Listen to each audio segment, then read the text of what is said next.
What if one of the most infamous killers in American history was never caught?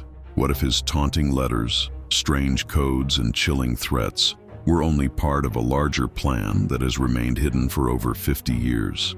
Welcome to Case Mystery Lab, where we uncover the world's most haunting unsolved cases.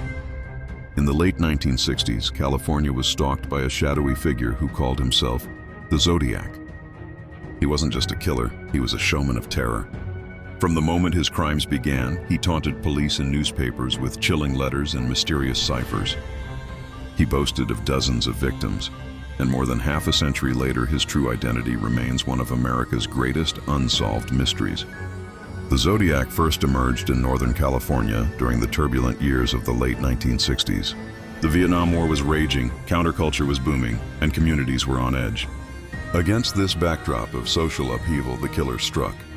Officially, investigators link him to at least 5 murders between 1968 and 1969, but he repeatedly claimed responsibility for many more. His known victims were often young couples parked in remote, quiet areas, places that should have been safe for private moments, but instead became the stage for horror. What made the Zodiac different from ordinary murderers wasn't only his brutality. It was his obsession with control and spectacle. He inserted himself into the headlines, playing a macabre game of cat and mouse with the media and law enforcement.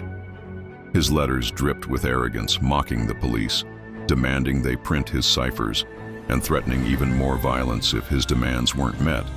In total, the Zodiac sent dozens of letters, postcards, and cryptograms to newspapers. Some of his coded messages were cracked quickly, others remain unsolved even today.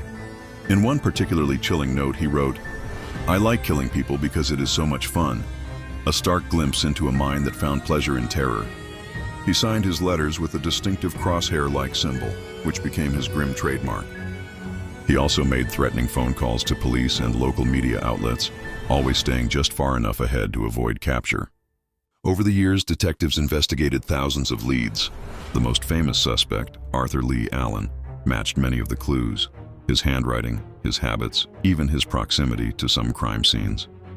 But despite years of scrutiny, no physical evidence ever tied him to the murders.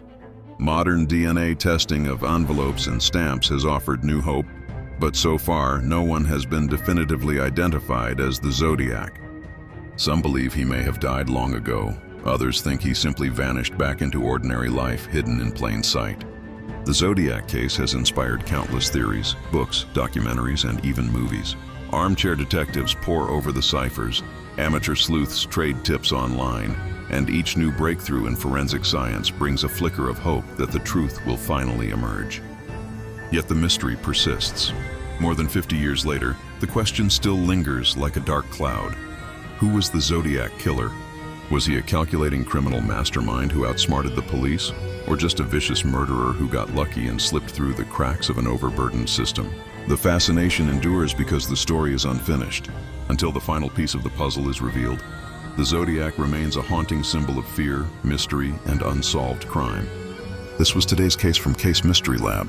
If you're fascinated by unsolved crimes and mysterious figures from history, subscribe now and join us as we explore the world's darkest secrets. Who do you think the Zodiac Killer really was? Let us know in the comments below.